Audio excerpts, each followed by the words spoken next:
George in Albert Lee, Minnesota. Hey, George, you wanted to disagree with me about health care? Well, not just healthcare, but I'm just wondering, will I get a chance to make my point this time?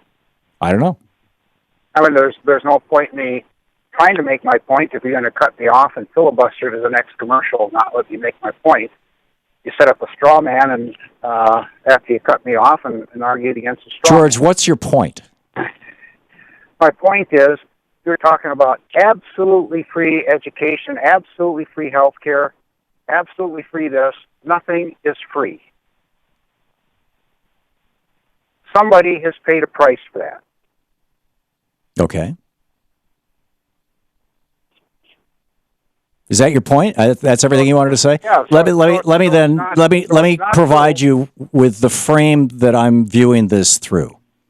We know from our experience with the GI Bill that when we invested roughly $1 trillion in the education of a generation of mostly young men who had fought in World War II, that produced about $7 trillion in additional tax revenue that we wouldn't have had because those young men, because of their college education, had higher earnings than they would have otherwise had. We know from the experience of every developed country in the world that every dollar invested in education, it returns somewhere between $2 and $14 in added tax revenue to the government over the lifespan of the people involved. We know that for a fact. We shouldn't be talking about education as an expense because it is not an expense. It is an investment. And it is insane that we are talking about it as an expense. I would submit to you, George, that it's the same thing with public health. We are losing billions of person hours a year in the United States because people aren't well. The statistics are, the math is irrefutable. You look at the developed countries of the world that have public healthcare systems, good national healthcare systems. They spend half as much as we do. They spend half as much as we do in France and Germany on healthcare because there's nobody. You don't have all these companies sucking money out of it. You don't have people like Stephen J. Hemsley, who's taken over $1 billion as the CEO of United Healthcare. You don't have this woman who's running this digital file sharing information for doctors' business, taking $2 billion. You don't have the parasites and the business people skimming off the top in a national healthcare system, number one. And number two, when people can get and stay healthy and they can catch disease early, it costs all of us less. Because Ronald Reagan championed and signed a law during his presidency that said that if you show up at an emergency room, even if you have no health insurance, the ER docs have to see you. We have now a system in the United States where people who are sick, you don't go to a woman finds a lump in her breast. She doesn't go to she can't, and she has no insurance. If she goes to the ER, what are they going to say? They're going to say, come back when it breaks through and you're bleeding. Come back when you're dying. This is an emergency room. We deal with emergencies. And so what happens is we have people who have no health insurance, and as a consequence of that, they're waiting until they are dying or until they're really sick. And it's less productivity, less people available to be part of the workforce, and it's far more expensive. It's a stupid way to run the system. So you're right. Somebody's paying the bill, but it's an investment. We're getting a return on that investment. Your turn, George. So you're admitting that nothing. I mean, you made it sound like all these benefits just kind of fall out of the sky by uniforms just kind of sprinkle them out of the air from the gumdrop palace. Somebody's paying for it. Of course. That's my point. Of course, but no, George. For everybody that gets something they haven't earned, somebody's earned something they didn't get. George, if you put $100 into an IRA for your future, is that an expense? Did you just pay $100?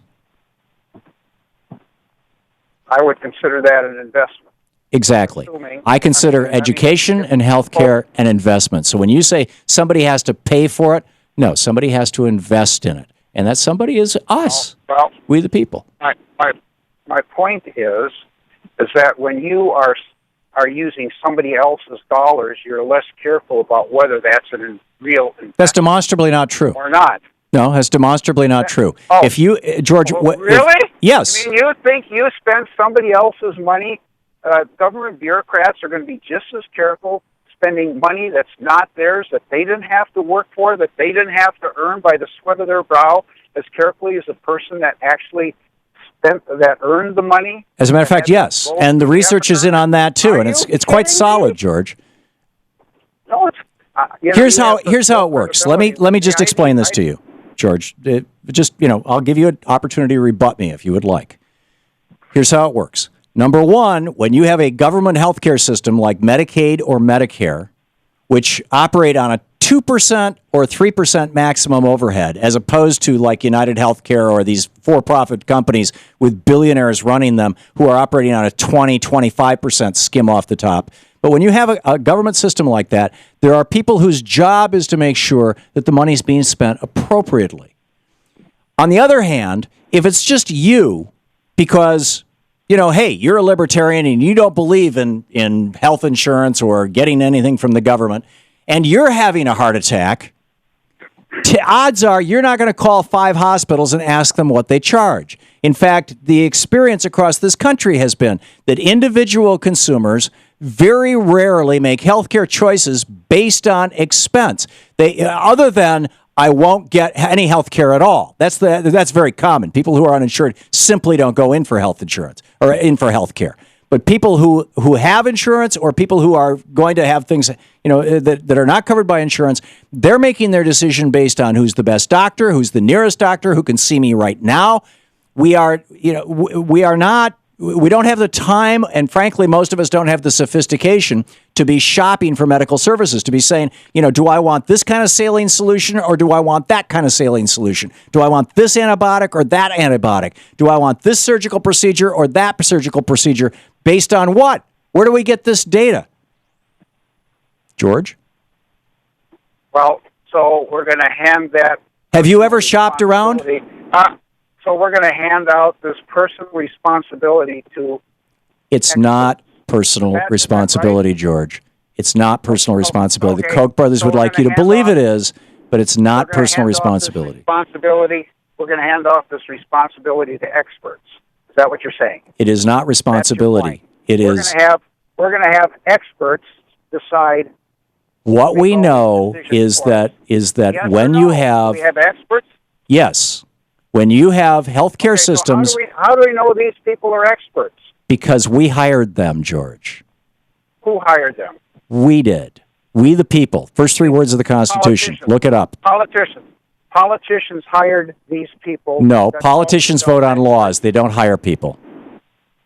Okay, well, these laws that these politicians pass, these people get hired by somebody. Absolutely. By for example, the Medicare administration, the whatever it's called, the Medicare agency that administers Medicare. Yes, they hire these people on behalf of you and me to look at to watch over our tax dollars. So you've got full-time people who actually went to college to learn how to do this stuff, medical actuaries who are overseeing how your money and mine is spent on Medicare.